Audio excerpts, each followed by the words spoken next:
ಎಲ್ಲರಿಗೂ ನಮಸ್ಕಾರ ಸ್ನೇಹಿತರೆ, ವೆಲ್ಕಮ್ ಟು ರೈತ ಬಾಂಧವ ಕಿರಣ್ ಯೂಟ್ಯೂಬ್ ಚಾನಲ್. ನಾನು ಕಿರಣ್ ಅಂಗಡಿ.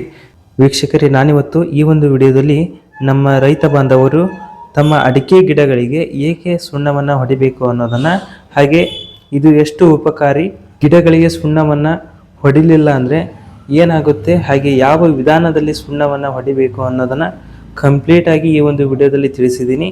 ಸೊ ವಿಡಿಯೋನ ಕೊನೆವರೆಗೂ ನೋಡಿ ಅಂತ ಹೇಳ್ತಾ, ಹಾಗೆ ನೀವಿನ್ನು ನಮ್ಮ ಯೂಟ್ಯೂಬ್ ಚಾನಲ್ಗೆ ಸಬ್ಸ್ಕ್ರೈಬ್ ಮಾಡಿಲ್ಲ ಅಂದರೆ ದಯವಿಟ್ಟು ನಮ್ಮ ಒಂದು ಯೂಟ್ಯೂಬ್ ಚಾನಲ್ನ ಸಬ್ಸ್ಕ್ರೈಬ್ ಮಾಡ್ಕೊಳ್ಳಿ. ಇದೇ ತರಹದ ಇನ್ನಷ್ಟು ವಿಡಿಯೋಗಳು ನಿಮ್ಮ ಮುಂದೆ ಬರ್ತವೆ ಅಂತ ಹೇಳ್ತಾ ಬನ್ನಿ ಈ ಒಂದು ವಿಡಿಯೋನ ಶುರು ಮಾಡೋಣ. ವೀಕ್ಷಕರೇ, ಈಗಾಗಲೇ ಚಳಿಗಾಲ ಸ್ಟಾರ್ಟ್ ಆಗಿದೆ, ನಂತರ ಬೇಸಿಗೆಗಾಲನೂ ಬರ್ತಾ ಇದೆ. ಈ ಒಂದು ಸಮಯದಲ್ಲಿ ಅಡಿಕೆ ತೋಟಗಳಲ್ಲಿ ಬೇಸಿಗೆ ಬಿಸಿಲಿನಿಂದ ಅಡಿಕೆ ತೋಟಗಳನ್ನು ರಕ್ಷಣೆ ಮಾಡಿಕೊಳ್ಳೋದು ಹೇಗೆ, ಜೊತೆಗೆ ಅದನ್ನು ನಾವು ಯಾವ ರೀತಿ ನಿಯಂತ್ರಣ ಮಾಡಬಹುದು ಅನ್ನುವಂಥ ವಿಚಾರವನ್ನು ಇವತ್ತಿನ ವಿಡಿಯೋದಲ್ಲಿ ನೋಡ್ತಾ ಹೋಗೋಣ. ತಮಗೆಲ್ಲ ಗೊತ್ತಿರೋ ಹಾಗೆ ಅಡಿಕೆ ತೋಟಗಳಲ್ಲಿ, ಅದರಲ್ಲೂ ಪೂರ್ವ ಪಶ್ಚಿಮಾಭಿಮುಖದಲ್ಲಿ ಏನು ಅಡಿಕೆ ಗಿಡಗಳನ್ನು ನಾಟಿ ಮಾಡಿರ್ತೀವಿ ಅಂತ ಸಂದರ್ಭದಲ್ಲಿ ಚಿಕ್ಕ ಗಿಡಗಳಿದ್ದಾಗ 1 ರಿಂದ 6 ವರ್ಷದ ಒಳಗಿನ ಗಿಡಗಳಿದ್ದಂಥ ಸಂದರ್ಭದಲ್ಲಿ ನಮಗೆ ಪಶ್ಚಿಮಾಭಿಮುಖ ಇರ್ತಕ್ಕಂಥ ಗಿಡಗಳಲ್ಲಿ ಆ ಒಂದು ಕೊನೆಯ 4 ಸಾಲುಗಳಲ್ಲಿ ಸೂರ್ಯನ ಶಾಖದಿಂದ ಈ ಒಂದು ಅಡಿಕೆ ಗಿಡದ ಕಾಂಡಗಳು ಸುಟ್ಟು ಹೋಗ್ತಕ್ಕಂಥದ್ದನ್ನು ನೀವು ನೋಡೇ ಇರ್ತೀರಾ. ಇದು ಯಾಕೆ ಹೀಗಾಗುತ್ತೆ ಅಂತ ಕೇಳೋದಾದರೆ, ನಮಗೆ ಈ ಒಂದು ಸಂಕ್ರಮಣದ ನಂತರ ಬೀಳ್ತಕ್ಕಂಥ ಬಿಸಿಲೇನಿದೆ, ಈ 2 ಗಂಟೆ 3 ಗಂಟೆ ಸಮಯದಲ್ಲಿ ಬೀಳೋ ಬಿಸಿಲೇನಿದೆ, ಆ ಒಂದು ಬಿಸಿಲಿನ ಪ್ರಖರತೆ ಏನಿದೆ ಅದು ಬಹಳ ತೀವ್ರವಾಗಿರುತ್ತೆ. ಆ ಸಂದರ್ಭದಾಗ ಆ ಬಿದ್ದಂಥ ಬಿಸಿಲಿನ ಶಾಖಕ್ಕೆ ಅಡಿಕೆ ಗಿಡದ ಕಾಂಡವು ಸುಟ್ಟು ಹೋಗ್ತಕ್ಕಂಥ ಸಂದರ್ಭ ಉಂಟಾಗುತ್ತೆ. ಮೊದಲು ಪ್ರಾರಂಭದ ಹಂತದಲ್ಲಿ ಆ ಕಾಂಡವು ಹಳದಿ ಬಣ್ಣಕ್ಕೆ ತಿರುಗೋದನ್ನು ನಾವು ನೋಡ್ಬೋದು. ಅದರ ನಂತರ ಕೆಂಪು ಬಣ್ಣಕ್ಕೆ ತಿರುಗುತ್ತೆ, ಹಾಗೆ ಅದರ ಕಪ್ಪು ಬಣ್ಣಕ್ಕೂ ತಿರುಗೋ ಒಂದು ಇದು ಇರುತ್ತೆ. ನೀವು ಸ್ಕ್ರೀನ್ ಮೇಲೆ ಅಬ್ಸರ್ವ್ ಮಾಡ್ತಾ ಇರ್ಬೋದು, ಯಾವ ರೀತಿ ನಿಮಗೆ ತೋರಿಸ್ತಿದ್ದೀನಿ ನಾನು ಯಾವ ರೀತಿ ಆಗುತ್ತೆ ಅನ್ನೋದನ್ನು. ಆ ಒಂದು ಕಾಂಡ ಏನಿದೆ ಅದು ಬಿರುಕು ಬಿಡಲಿಕ್ಕೆ ಪ್ರಾರಂಭವಾಗುತ್ತದೆ. ಇಂಥ ಸಂದರ್ಭದಾಗ ಆ ಗಿಡಗಳಲ್ಲಿ ಆಗ್ತಕ್ಕಂಥ ಬದಲಾವಣೆಗಳು ಏನೆಂದರೆ, ಆಹಾರ ಮತ್ತು ನೀರನ್ನು ಒಯ್ತಕ್ಕಂಥ ನರಗಳು ಅಂತ ಏನು ಕರಿತೇವೆ, ಝೈಲಮ್ ಮತ್ತು ಫ್ಲೋಯಮ್ ಅಂತ ಏನು ಕರಿತೇವೆ, ಅವು ಸಂಪೂರ್ಣವಾಗಿ ನಾಶವಾಗ್ತವೆ. ಗಿಡಗಳಿಗೆ ಆಹಾರದ ಕೊರತೆ ಆಗ್ತದೆ, ರೋಗ ನಿರೋಧಕ ಮತ್ತು ಕೀಟ ನಿರೋಧಕ ಶಕ್ತಿ ಕುಂದು ಹೋಗ್ತದೆ, ಜೊತೆಗೆ ಗಿಡ ಪೊಳ್ಳು ಆಗ್ತದೆ. ಈ ಪೊಳ್ಳು ಆಗ್ತಕ್ಕಂಥ ಸಮಯದಲ್ಲಿ ಸೆಕೆಂಡರಿ ಇನ್ಫೆಕ್ಷನ್ ಆಗಿ ನಮಗೆ ಅಲ್ಲಿ ಈ ಒಂದು ಟರ್ಮೇಟ್ಸ್ ಅಂತ ಏನು ಕರಿತೇವೆ ಅದರ ಇನ್ಫೆಕ್ಷನ್ ಆಗಿರ್ಬೋದು, ಹಾಗೆ ಬೇರೆ ಬೇರೆ ಕೀಟಗಳ ಹಾನಿಯಾಗಿರ್ಬೋದು, ಅವುಗಳು ಆ ಕಾಂಡದಲ್ಲಿ ಬರೋದಕ್ಕೆ ಪ್ರಾರಂಭವಾಗುವಂಥದ್ದು. ಸೊ ಈ ನಿಟ್ಟಿನಲ್ಲಿ ನಾವು ಈ ಒಂದು ಅಡಿಕೆ ತೋಟದ ಬೆಳೆಗಾರರಿಗೆ ನೀಡ್ತಕ್ಕಂಥ ಶಿಫಾರಸು ಏನಂತ ಹೇಳಿದರೆ, ಪೂರ್ವ ಮತ್ತು ಪಶ್ಚಿಮಾಭಿಮುಖವಾಗಿ ಪಶ್ಚಿಮ ಮತ್ತು ಉತ್ತರ ದಿಕ್ಕಿನ ಒಂದು ಎಲ್ ಶೇಪ್ ಅಂತ ಏನು ಕರಿತೇವೆ, ಅಲ್ಲಿ ನಾವು ಎತ್ತರವಾದ ಗಿಡಗಳನ್ನು, ನೆರಳಿನ ಗಿಡಗಳನ್ನು ಹಚ್ಚುವಂಥ ಕೆಲಸವನ್ನು ಮಾಡಬೇಕಾಗುತ್ತೆ. ರೈತರು ಈ ಒಂದು ಅಂಶವನ್ನು ನೆನಪಿನಲ್ಲಿ ಇಟ್ಟುಕೊಳ್ಳಿ ಅಂತ ಹೇಳ್ತೀನಿ. ಆ ಒಂದು ನೆರಳಿನ ಗಿಡಗಳನ್ನು ಬೆಳೆಸಿಕೊಂಡಾಗ ಏನಾಗುತ್ತೆ ಅಂದರೆ, ಮಧ್ಯಾಹ್ನದ ಬಿಸಿಲನ್ನು ಅವಾಯ್ಡ್ ಮಾಡಲಿಕ್ಕೆ ಸಹಾಯವಾಗುತ್ತೆ. ಎರಡನೇದು ಏನಪ್ಪ ಅಂದರೆ, ಬಹಳಷ್ಟು ರೈತರು ಏನು ಮಾಡ್ತೀರಿ ಅಂದರೆ ಸುಣ್ಣ ಹೊಡಿತೀರ. ಆ ಒಂದು ಸುಣ್ಣ ಹೊಡೆಯತಕ್ಕಂಥ ಪದ್ಧತಿ ಏನಿದೆ ಅದು ಒಂದು ಉತ್ತಮವಾದ ಕ್ರಮ ಅಂತಲೇ ಹೇಳ್ಬೋದು. ಆದರೆ ಬರೀ ಸುಣ್ಣ ಹೊಡೆದ್ರೆ ನಮಗೆ ಸಂಪೂರ್ಣವಾಗಿ ಸೂರ್ಯನ ಶಾಖದಿಂದ ಈ ಒಂದು ಹಾನಿಯನ್ನು ತಪ್ಪಿಸ್ಲಿಕ್ಕೆ ಸ್ವಲ್ಪ ಕಷ್ಟ ಆಗುತ್ತೆ ಅಂತಲೇ ಹೇಳ್ಬೋದು.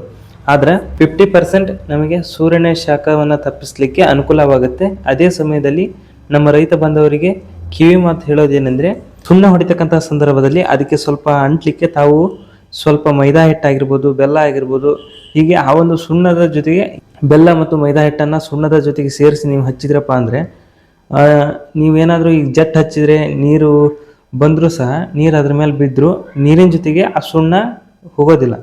ಹಾಗಾಗಿ ನೀವು ಇದನ್ನು ಹಚ್ಚಬೇಕಾಗುತ್ತೆ. ಇದು ಒಂದು ವಿಧಾನ. ಇನ್ನೊಂದು ವಿಧಾನ ಏನಂದರೆ, ಅಡಿಕೆ ತೋಟದ ಸುತ್ತಲೂ ಬಾರ್ಡರ್ ಸಸಿಗಳೇನಿದ್ದಾವೆ, ಅಟ್ಲೀಸ್ಟ್ 2 ರಿಂದ 3 ಸಾಲುಗಳು ಏನಿದ್ದಾವೆ, ಅವುಗಳಿಗೆ ಅಡಿಕೆ ಸೋಗೆ ಗರಿಗಳನ್ನು ಅಥವಾ ತೆಂಗಿನ ಗರಿಗಳನ್ನು ನಾವು ಕಟ್ಟಬೇಕು. ಆ ರೀತಿ ನೀವು ಕಟ್ಟಿದರೆ ಸಾಕು. ಸೂರ್ಯನ ಶಾಖದಿಂದ ನೀವು ಬಾರ್ಡರ್ ಲೈನ್ಗಳಲ್ಲಿ 2-3 ಲೈನ್ಗಳಿಗೆ ಕಟ್ಟಿದ್ರಿ ಅಂದರೆ ಸೂರ್ಯನ ಶಾಖವನ್ನು ಅವಾಯ್ಡ್ ಮಾಡಲಿಕ್ಕೆ ಅನುಕೂಲ ಆಗುತ್ತೆ. ಇಲ್ಲ ಅಂದರೆ ನೀವು ಬಾರ್ಡರ್ ಲೈನ್ಗಿಂತ ಒಂದು ಸ್ವಲ್ಪ ಮುಂದಕ್ಕೆ ವೇಗವಾಗಿ ಬೆಳೀತಕ್ಕಂಥ ನೆರಳಿನ ಗಿಡಗಳನ್ನು ಹಚ್ಚಬೇಕಾಗುತ್ತೆ. ಅಂದರೆ ಚೊಗಚೆ ಗಿಡ ಆಗಿರ್ಬೋದು, ಸಿಲ್ವರ್ ಇರ್ಬೋದು, ಈ ಥರದ ಗಿಡಗಳನ್ನು ಪಶ್ಚಿಮ ದಿಕ್ಕಿಗೆ ಅಥವಾ ಉತ್ತರ ದಿಕ್ಕಿಗೆ ಶೀಘ್ರವಾಗಿ ಮತ್ತು ಎತ್ತರವಾಗಿ ಬೆಳೆಯುವಂಥ ಗಿಡಗಳನ್ನು ನೆಡ್ಬೋದು. ಅದರಿಂದ ಸಹ ನಮಗೆ ಸೂರ್ಯನ ಶಾಖದಿಂದ ಅಡಿಕೆ ಗಿಡಗಳನ್ನು ಸುರಕ್ಷಿತವಾಗಿ ಇಡಲು ಅನುಕೂಲ ಆಗುತ್ತೆ. ಇನ್ನು ವೈಜ್ಞಾನಿಕವಾಗಿ ಯಾವ ರೀತಿ ನಾಟಿ ಮಾಡ್ಬೋದು ಅಂದರೆ ಸೂರ್ಯನ ಶಾಖದಿಂದ ಅಡಿಕೆ ಗಿಡಗಳನ್ನು ಸುರಕ್ಷಿಸಬಹುದು ಅಂತ ಅಂದರೆ ಯಾವ ರೀತಿ ಅಂತ ನೋಡೋದಾದರೆ ಇದಕ್ಕೆ ನಾವು ಉತ್ತರಮುಖಿ ದಾಯ ಅಂತ ಹೇಳಿ ಕರೀತಾರೆ. ಏನು ನಾವು ಅಡಿಕೆ ನಾಟಿ ಮಾಡುವಾಗ ಬೇಸ್ ಲೈನ್ ಮಾಡ್ಕೊತೀವಿ, ಉತ್ತರ ದಕ್ಷಿಣವಾಗಿ ಬೇಸ್ ಲೈನ್ ಮಾಡ್ಕೊತೀವಿ. ಆ ಉತ್ತರ ದಿಕ್ಕಿಗೆ ನಾವು 35 ಡಿಗ್ರಿ ಅಷ್ಟು ಯಾಂಗಲ್ ಆಗಿ ನಾವು ಪ್ಲಾಂಟಿಂಗ್ ಮಾಡುವಂಥದ್ದು. ಇದನ್ನು ನಾವು ಯಾಂಗಲ್ ಪ್ಲಾಂಟಿಂಗ್ ಅಂತಾನು ಕರಿತೇವೆ. ಸೊ ಈ ಆಂಗಲ್ ಪ್ಲಾಂಟಿಂಗ್ ಮಾಡ್ತಕ್ಕಂಥ ಸಂದರ್ಭದಲ್ಲಿ ಏನಾಗುತ್ತಪ್ಪ ಅಂತಂದ್ರೆ ಒಂದು ಗಿಡದ ನೆರಳು ಇನ್ನೊಂದು ಗಿಡದ ಮೇಲೆ ಬೀಳ್ತದೆ, ಒಂದನೇ ಸಾಲಿನ ನೆರಳು ಎರಡನೇ ಸಾಲಿನ ಮೇಲೆ ಬೀಳ್ತದೆ. ಸೊ ಈ ರೀತಿ ಆಗೋದ್ರಿಂದ ಕೊನೆಯ ಸಾಲನ್ನು ಹೊರತುಪಡಿಸಿ ಎಲ್ಲ ಸಾಲುಗಳಿಗೂ ಸಹ ನೆರಳು ಬೀಳೋದ್ರಿಂದ ನಮ್ಮ ಅಡಿಕೆ ಗಿಡಗಳನ್ನು ಸೂರ್ಯನ ಶಾಖದಿಂದ ಸುರಕ್ಷಿತವಾಗಿ ಇಸ್ಕೋಬೋದು. ಸೊ ಈ ಒಂದು ವಿಧಾನವನ್ನು ನಮ್ಮ ರೈತ ಬಾಂಧವರು ಅನುಸರಿಸಬಹುದು. ಬಟ್ ಇಲ್ಲೊಂದು ಡಿಸ್ಅಡ್ವಾಂಟೇಜ್ ಏನಪ್ಪಾ ಅಂದರೆ ಈ ಮೆಥಡ್ ಮಾಡ್ತಕ್ಕಂಥ ಸಂದರ್ಭದಲ್ಲಿ ಒಂದೇ ದಿಕ್ಕಿನ ಮುಖದಲ್ಲಿ ನಾವು ತೋಟದಲ್ಲಿ ಉಳುಮೆಯನ್ನು ಮಾಡ್ಬೋದು, ಎರಡೂ ಮುಖದಲ್ಲಿ ಉಳುಮೆಯನ್ನು ಮಾಡೋಕ್ಕೆ ಸಾಧ್ಯ ಇಲ್ಲ. ಈ ಥರದ ಆಂಗಲ್ ಪ್ಲಾಂಟಿಂಗ್ ತೋಟಗಳನ್ನು ನಾವು ತುಂಬ ರೇರ್ ಆಗಿ ನಮಗೆ ನೋಡೋಕ್ಕೆ ಸಿಗುತ್ತೆ ಅಂತಲೇ ಹೇಳ್ಬೋದು. ಇವಿಷ್ಟು ಸೂರ್ಯನ ಶಾಖದಿಂದ ಅಡಿಕೆ ಗಿಡದ ಕಾಂಡವನ್ನು ಸಂರಕ್ಷಿಸಲು ಇರುವಂಥ ವಿಧಾನಗಳು. ಇನ್ನೊಂದು ರೈತರಿಗೆ ಹೇಳೋದೇನೆಂದರೆ ನಂತರ ಬೇಸಿಗೆಯ ಸಂದರ್ಭದಲ್ಲಿ ನೀವು ತೋಟದಲ್ಲಿ ಉಳುಮೆಯನ್ನು ಮಾಡಬೇಡಿ. ಯಾಕಂತ ಹೇಳಿದರೆ ಉಳುಮೆ ಮಾಡಿದರೆ ಏನಾಗುತ್ತೆ ಅಂದರೆ ತೋಟ ಸಂಪೂರ್ಣವಾಗಿ ಸ್ವಚ್ಛವಾಗಿದ್ದರೆ ಈ ಒಂದು ಸೂರ್ಯನ ಕಿರಣಗಳು ಭೂಮಿಗೆ ಬಿದ್ದು ವಾಪಸ್ ಹೋಗ್ತಕ್ಕಂಥ ಸಂದರ್ಭದಲ್ಲಿ ಅದರ ರೇಡಿಯೇಷನ್ಸ್ ಡಬಲ್ ಆಗ್ತದೆ. ಅದರಿಂದ ನಮಗೆ ಗರಿಗಳು ಸುಟ್ಟು ಹೋಗ್ತಕ್ಕಂಥ ಸಂದರ್ಭ ಎದುರಾಗುತ್ತೆ.